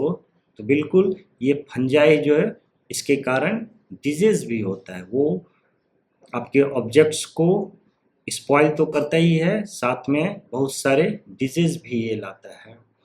पहेली told him that many fungi like yeast and mushrooms are useful। यहाँ पे देखिए बहुत सारे fungi हैं, जैसे उनमें से एग्जाम्पल है ईस्ट। ईस्ट एक फंजाई है, मशरूम्स ये भी फंजाई है, और ये यूजफुल है क्योंकि ईस्ट से बहुत सारा खाने की चीज़ इसमें यूज होता है फूड इंडस्ट्री में, और मशरूम भी हम लोग खाते हैं। But some fungi cause disease in plants animals including humans. लेकिन बहुत सारे ऐसे भी फंजाई होते हैं जिससे डिजीज होता है, प्लांट्स में भी, एनिमल्स में भी, ह्यूमंस में भी। Some fungi are also used as medicines. कुछ फंजाई का यूज मेडिसिन्स में भी होता है। Okay, some organisms live together. अब एक नया चीज यहाँ पे बताया जा रहा है, some organisms live together and share both shelter and nutrients. This relationship is called symbiosis. अब यहाँ आपको बता रहा है कि कुछ ऐसे भी ऑर्गेनिजम्स हैं जो मिलकर रहते हैं। क्यों मिलकर रहते हैं? क्योंकि वो शेयर करते हैं। क्या शेयर करते हैं? शेल्टर, रहने का जगह, और न्यूट्रिएंट्स। दैट मीन्स कि किसी एक को कमी होगी शेल्टर की और दूसरे को कमी होगी न्यूट्रिएंट्स की। तो कुछ इस तरह का ज़रूरत होगा और इस वजह से वो दोनों एक साथ रहते हैं और एक रिलेशनशिप इस तरह से बनता है। This relationship is called symbiosis. तो एक न्यू टर्म आया आपके लिए, इसे भी आप याद रखो। किसको बोलते हैं सिम्बायोसिस? तो सिम्बायोसिस एक रिलेशनशिप है किसके बीच? कुछ ऑर्गेनिजम्स के बीच में। कैसे ऑर्गेनिज्म? जिनको ज़रूरत है। क्या ज़रूरत है? किसी को शेल्टर की ज़रूरत हो सकती है, किसी को न्यूट्रिएंट्स की ज़रूरत हो सकती है। तो एक दूसरे को शेल्टर देता है और दूसरा पहले को न्यूट्रिएंट्स देता है। कुछ इस तरह का ज़रूरत को पूरा करने के लिए वो एक साथ रहते हैं। तो इस रिलेशनशिप को सिम्बायोसिस कहते हैं। Clear? For example, certain fungi live inside the roots of plant. Example के लिए कुछ फंजाई रूट्स, प्लांट्स के रूट्स में रहते हैं। The plants provide nutrient to the fungus. तो प्लांट्स उनको क्या देता है? कुछ न्यूट्रिएंट्स दे रहा है और बदले में in return the fungus provides water and certain nutrients. Fungus उसे वाटर और सर्टेन न्यूट्रिएंट्स को लेने में मदद करता है। Okay, the organisms called lichens. ये भी टर्म आप याद रखिए, ये सिम्बायोसिस का एक बेस्ट एग्जांपल्स है। In organisms called lichens a chlorophyll containing partner which is an alga. जो एल्गा है, यहाँ पे दो पार्टनर है लाइकेंस में, एक एल्गा है and A fungus live together. एक एल्गा और एक फंगस दोनों एक साथ रहता है, रिलेशनशिप में है। The fungus provide shelter. Fungus क्या दे रहा है? शेल्टर दे रहा है, वाटर दे रहा है and minerals to the alga. And in return alga prepares and provides food to the fungus. क्योंकि फंगस के पास क्लोरोफिल नहीं है तो एल्गा फूड्स बनाकर उसे दे रहा है और फंगस क्या दे रहा है उसको? फंगस उसको शेल्टर, वाटर और मिनरल्स दे रहा है। तो लाइकेंस आप यहाँ पे याद रखो।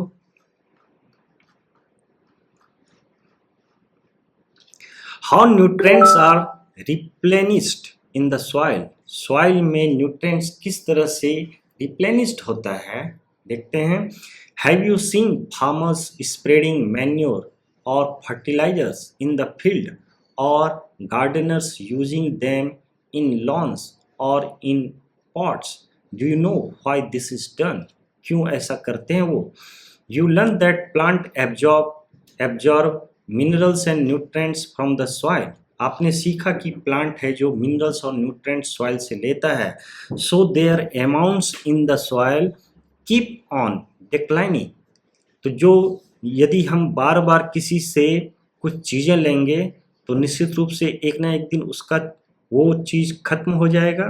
तो वही चीज़ यहाँ पे कह रहा है, यदि प्लांट रेगुलर बेसिस पे मिनरल्स और न्यूट्रिएंट्स ले रहा है सॉइल से, so their amounts in the soil, तो सॉइल में जो अमाउंट है कीप ऑन डिक्लाइनिंग, तो निश्चित रूप से वो घट रहा होगा। तो उस कमी को रिप्लेनिश यानी पूरा करने के लिए, उस कमी को पूरा करने के लिए फर्टिलाइजर्स और मैन्योर्स हम लोग डालते हैं। So their amounts on the soil keep on declining. Fertilisers and manures contain nutrients such as nitrogen, potassium, phosphorus, etc. These nutrients need to be added. तो बेसिकली यहाँ पे आप ध्यान रखो कि क्या बोल रहा है, नाइट्रोजन, पोटेशियम और फॉस्फोरस, ये 3 इम्पॉर्टेंट है, और भी बहुत सारे होंगे, लेकिन ये 3 इम्पॉर्टेंट न्यूट्रेंट्स है जिसकी ज़रूरत प्लांट्स को होती है, ज़्यादा ज़रूरत होती है। तो ये नाइट्रोजन, पोटेशियम और फॉस्फोरस, इन 3 चीज़ों का खास ध्यान रखना पड़ेगा हमें। और यदि ये 3 चीज़ें कम हो रही है तो हम लोगों को ऐड करना पड़ेगा, फार्मर्स को ये ऐड करना पड़ेगा। These nutrients need to be added from time to time to enrich the soil. Okay, so we can grow plants and keep them healthy if we can fulfill the nutrient requirements of plants. जो भी plant का nutrient requirement है, यदि ये रहेगा बराबर soil में, तो फिर हम हेल्दी प्लांट्स वहाँ पर उगा सकते हैं। Usually crop plants absorb a lot of nitrogen and the soil becomes deficient in nitrogen. Actually क्या होता है कि इन तीनों में भी, नाइट्रोजन, पोटेशियम और फॉस्फोरस में भी, इन तीनों में नाइट्रोजन की रिक्वायरमेंट कुछ ज़्यादा ही होती है। क्रॉप प्लांट्स, जो क्रॉप प्लांट्स हैं, फसल, absorb a lot of nitrogen and the soil becomes deficient in nitrogen. Okay, you learn that though nitrogen gas is available in plenty in the air, हालांकि nitrogen, यहाँ पे फिर से वही चीज रिपीट कर रहा है, हालांकि आप जानते हो कि नाइट्रोजन गैस, पहला तो आपने जाना कि नाइट्रोजन की कुछ ज़्यादा ही रिक्वायरमेंट होती है, दूसरा आप जानते हो कि नाइट्रोजन ऑलरेडी एटमॉस्फेयर में एबंडेंस में है, बहुत ज़्यादा मात्रा में है, लेकिन आपको ये भी पता है कि वो नाइट्रोजन जिस रूप में है, उस रूप में प्लांट्स डायरेक्टली उसको यूज नहीं कर सकता। उसको यूज करने से पहले यूजेबल फॉर्म में कन्वर्ट होना पड़ेगा, और इसके लिए कौन मदद करता? एक बैक्टीरिया, फ्रेंडली बैक्टीरिया मैंने कहा अभी तभी आपको, और उसका एग्जाम्पल नाम भी बताया, उसका नाम राइजोबियम है। तो वो आपको वहाँ पर मदद करता है।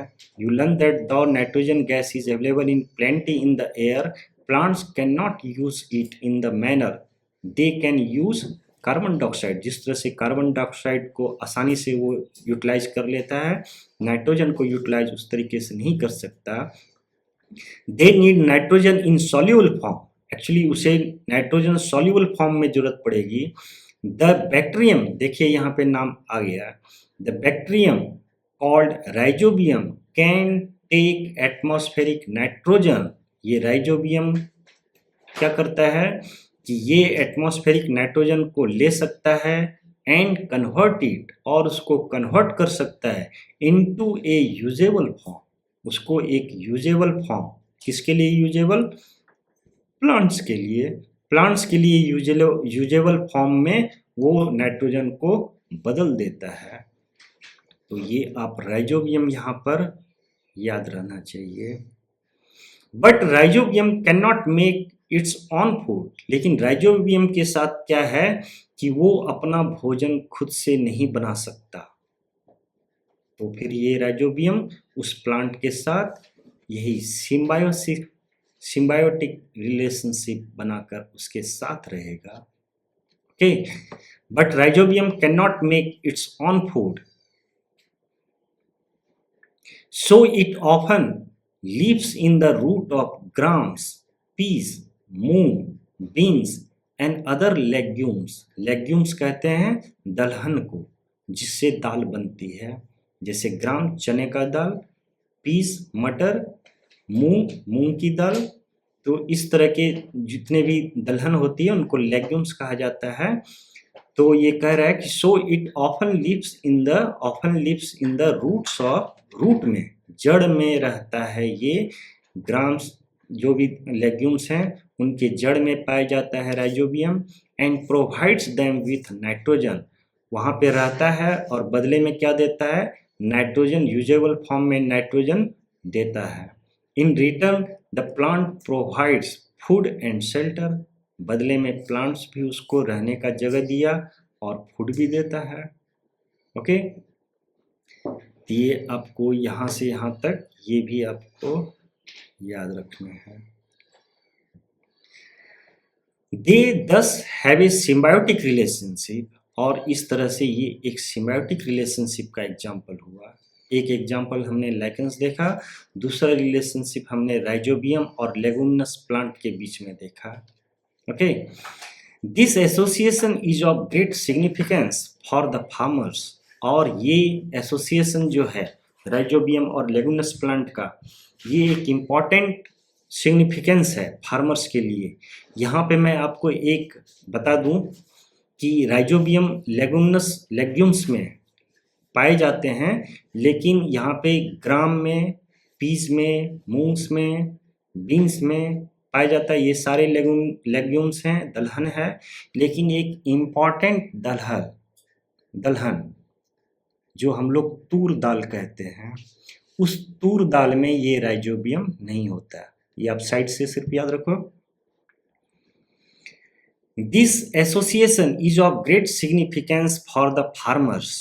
They can reduce the use of nitrogenous fertilizer where leguminous, ये देखिए यहाँ पे बता रहा है कि ये इम्पॉर्टेंट है फार्मर के लिए। जब हमें मालूम है कि क्रॉप्स की मेजर रिक्वायरमेंट नाइट्रोजन की है, और नाइट्रोजन यदि कम हो जाए तो हमें ऐड करना पड़ेगा। बेटर है ऐड करने से ज़्यादा अच्छा है राइजोबियम वहाँ पे आप बढ़ा दो, तो नेचुरली ये फुलफिल हो जाएगा, फर्टिलाइजर्स का कॉस्ट बच जाएगा। तो यही चीज़ यहाँ पे बता रहा है। They can reduce the use of nitrogenous fertiliser where leguminous plants are grown. तो यदि आप क्रॉप्स जब उगाते हो तो आप सिर्फ यदि ये ध्यान रखो कि हमें बीच बीच में लेगुमिनस प्लांट भी, दैट मीन्स दलहन भी हमें वहाँ पे उगाना है, तो फिर वो नेचुरली अपने आप जो सॉइल की फर्टिलिटी है वो मेंटेन रहेगी। आपको एक्स्ट्रा फर्टिलाइजर्स देने की ज़रूरत नहीं पड़ेगी, या फिर फर्टिलाइजर्स देने की ज़रूरत कम होगी। Most of the pulses dals are obtained from leguminous plants. In this chapter, you learned that most of the plants are autotrophs. आपने सीखा कि इस प्लांट्स में, इस चैप्टर में सीखा आपने कि अधिकतर प्लांट्स ऑटोट्रॉप्स हैं। Only a few plants are parasitic और सेप्रोट्रॉपिक।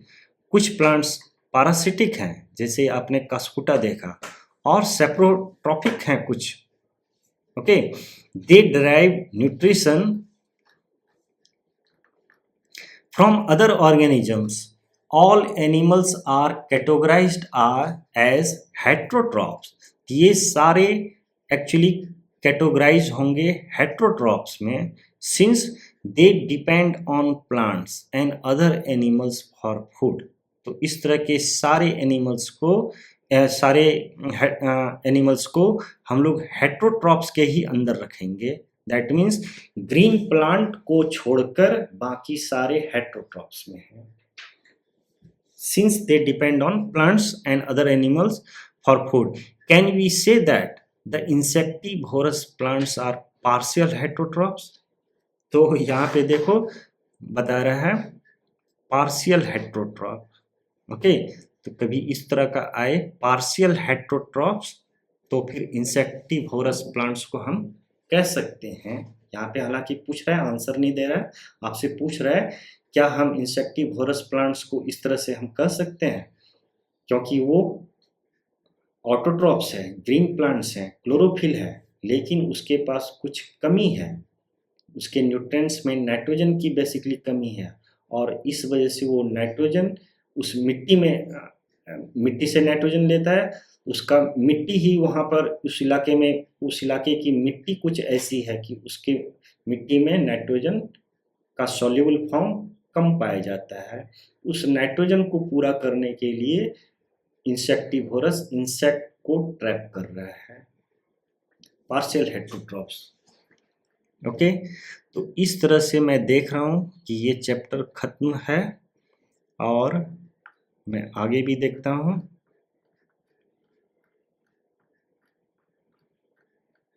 ये क्वेश्चन आंसर्स हैं जिसको हम लोग अलग सेशंस में करेंगे हमेशा। Extended learning activities and projects. Okay, did you know Light is so important to plants that their leaves grow in many patterns so as to absorb maximum sunlight. देखिए यहाँ पे ये बता रहा है कि आपने नोटिस किया होगा कि लीव्स तरह तरह का होता है, किसी का छोटा लीव्स, किसी का बड़ा लीव्स, बनाना लीव्स बहुत बड़ा, तो तरह तरह के पैटर्न्स वहाँ पे हमें दिखने को मिलता है लीव्स में। तो एक्चुअली यहाँ पे ये बताने की कोशिश की जा रही है कि लाइट इज सो इम्पॉर्टेंट, ये लाइट कुछ इतना ही इम्पॉर्टेंट है प्लांट्स के लिए, that their leaves grow in many patterns so as to absorb maximum sunlight. तो ये इतने सारे पैटर्न्स इसलिए हैं सो दैट कि वो मैक्सिमम सनलाइट को एब्जॉर्ब कर सके। ओके, जैसे फॉर एग्जांपल यदि मैं बोलूं कि आपका जो ईयर है वो कुछ आड़ा तिरछा क्यों है, स्मूथ क्यों नहीं है, क्योंकि वो साउंड को एब्जॉर्ब करता है, तो उसमें मतलब साउंड को वो एब्जॉर्ब कर सके और आपको अच्छे से सुनाई पड़ सके, इसलिए ईयर्स में कुछ पैटर्न जैसा चीज़ दिखता है। तो लगभग उसी तरह की बातें यहाँ पे भी कर रहे हैं कि लिप्स में भी तरह तरह के पैटर्न्स हैं और उसका मुख्य मकसद यही है कि वो मैक्सिमम सनलाइट को एब्जॉर्ब कर सके। Experiment to test occurrence of photosynthesis, ठीक है। तो इस तरह से ये चैप्टर खत्म होता है। एक सरसरी निगाह डालते हैं कि हमने इस चैप्टर में क्या क्या पढ़ा। हमने पढ़ा न्यूट्रिशन इन प्लांट्स, हमने पहले पढ़ा कि फूड वो इजेंशियल है, हमने रिमाइंड किया कि न्यूट्रिएंट्स क्या क्या होते हैं, carbohydrates, proteins, fat, vitamins, minerals, ये सब कंपोनेंट ऑफ फूड हैं और इनको ही न्यूट्रिएंट्स कहते हैं। फिर हमने देखा कि प्लांट अपना भोजन खुद से बना सकता है, humans and animals are directly और इनडायरेक्टली डिपेंडेंट ऑन प्लांट्स, ये देखा हमने। और फिर हमने देखा कि प्लांट्स यदि खुद से बना सकता है तो जो रॉ मटेरियल है वो 3 है, water, carbon dioxide and minerals, इसकी ज़रूरत पड़ती है। और हम लोग न्यूट्रिएंट्स जो खाते हैं, लेते हैं, तो ये nutrients basically to build their bodies, तो हम लोग अपना बॉडीज़ बनाने के लिए लेते हैं, पहला। दूसरा टू ग्रो, वृद्धि के लिए। तीसरा to repair damage parts of their bodies, ठीक है। और चौथा प्रोवाइड द एनर्जी, एनर्जी के लिए, इन बात के लिए लेते हैं। और न्यूट्रिशन इसी को कहते हैं।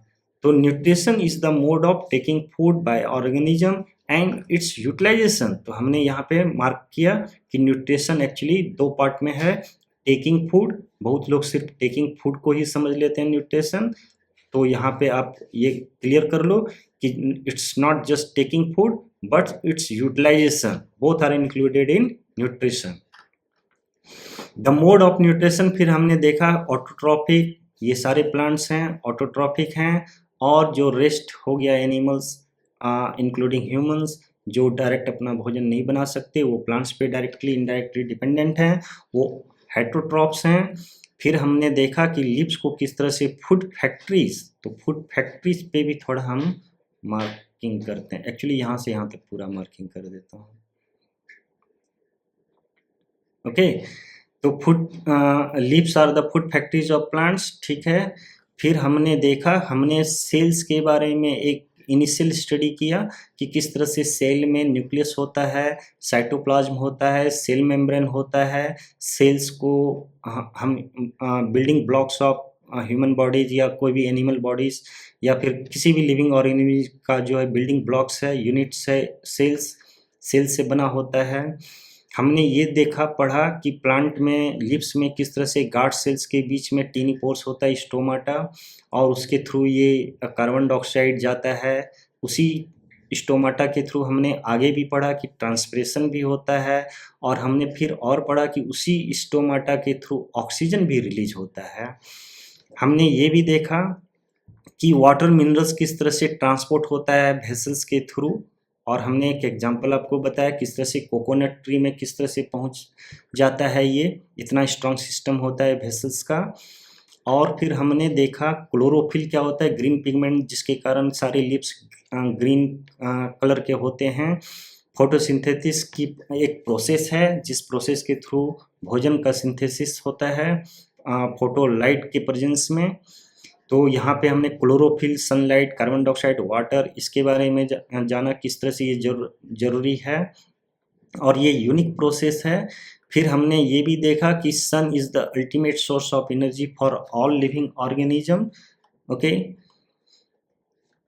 फिर हमने देखा, ओके, ये सब हमने देखा। और यहाँ पे देखो हमने बताया आपको कार्बन डाइऑक्साइड, वाटर ये रॉ मटेरियल है बेसिकली, वाटर के साथ मिनरल्स भी है। सनलाइट, क्लोरोफिल इसका प्रेजेंस जरूरी है। कार्बोहाइड्रेट जो फूड का एक एग्जांपल हुआ ये यहाँ पे बनता है और ऑक्सीजन भी रिलीज होता है। ओके, हमने फिर देखा, पढ़ा कि कुछ ऐसे भी प्लांट्स हैं जिनमें क्लोरोफिल वो ग्रीन नहीं है, लेकिन हमने यहाँ पे देखा कि फिर भी वहाँ पे क्लोरोफिल है और वो अदर पिगमेंट्स जो है वो मास्किंग कर रहे हैं ग्रीन पिगमेंट का। तो यहाँ पे भी फोटोसिंथेसिस होता है। हमने कार्बन देखा कि कार्बोहाइड्रेट किस तरह से कार्बन, हाइड्रोजन, ऑक्सीजन का बना होता है, लेकिन प्रोटीन्स या फिर विटामिन्स बनाने के लिए हमें नाइट्रोजन की ज़रूरत पड़ती है और ये नाइट्रोजन हमें एटमॉस्फेयर से नहीं बल्कि सॉइल, भाया सॉइल हमें मिलता है। और प्लांट्स डायरेक्टली नहीं ले सकते बल्कि उनको एक friendly bacteria that is called rhizobium उसकी ज़रूरत पड़ती है, उसके थ्रू वो लेते हैं। और फिर हमने देखा कि ये हेटरोट्रॉफिक मोड ऑफ न्यूट्रिशन जो डायरेक्ट नहीं कर सकते, ह्यूमंस, एनिमल्स ये सब हेटरोट्रॉफिक मोड ऑफ न्यूट्रिशन करते हैं। हमने एल्गा के बारे में पढ़ा। ओके, और फिर हमने ये पैरासाइट के बारे में पढ़ा, पैरासाइट कॉस्कुटा के बारे में पढ़ा, पैरासाइट के बारे में पढ़ा। और हमने देखा पैरासाइट और होस्ट इनका रिलेशनशिप किस तरह से होता है। और फिर हमने इंसेक्टिवोरस प्लांट्स के बारे में पढ़ा, नाइट्रोजन की कमी होती है वो लोग इसलिए इंसेक्ट्स को फिट करते हैं। हमने सेप्रोट्रॉप्स भी पढ़ा, सेप्रोट्रॉप्स में हमने एग्जाम्पल मशरूम का देखा। ओके, और हमने एल्गा, फंजा, एल्गा मैंने पहले पढ़ा और फिर फंजाई बाद में पढ़ा। और फिर हमने उन दोनों के बीच में एक रिलेशनशिप लाइकन्स को पढ़ा, सिम्बायोटिक रिलेशनशिप करते हैं, एक दूसरे की ज़रूरत, शेल्टर और न्यूट्रिएंट्स इसकी ज़रूरत पूरा करने के लिए, इसको मैं ऐसे मार्क कर देता हूँ, एक शेल्टर और न्यूट्रिएंट्स इसकी ज़रूरत को पूरा करने के लिए एक दूसरे से रिलेशनशिप बनाते हैं और सिम्बायोटिक रिलेशनशिप होता है। इसका बेस्ट एग्जांपल लाइकेंस है जिसमें एक एल्गा और फंजाई होता है। फिर दूसरा एग्जांपल राइजोबियम और लेगुमिनस प्लांट। लेगुमिनस प्लांट में जो दलहन की प्लांट्स होती है सिर्फ अरहर को छोड़कर, तूर दाल को छोड़कर, और ये सब है जो हेटरोट्रॉप्स है। तो इस तरह से ये चैप्टर ख़त्म होता है और हमने कोशिश किया कि डिटेल्स में आपको सारी बातें समझाई जाए। तो आपको ये कैसा लगा हमें ज़रूर बताइए, कमेंट करके बताइए और शेयर भी कीजिए सो दैट आपके फ्रेंड सर्किल में ये जाए। हमने बहुत कोशिश की है आपको मैक्सिमम आप इंडिपेंडेंट होकर सेल्फ स्टडी के माध्यम से और बिना ज़्यादा समय लॉस किए आप चीज़ों को समझ सकें। तो हमारी कोशिश जारी रहेगी, आप भी हमारे साथ बने रहिए। सब्सक्राइब नहीं किया है तो सब्सक्राइब भी ज़रूर कर लीजिए। Thank you.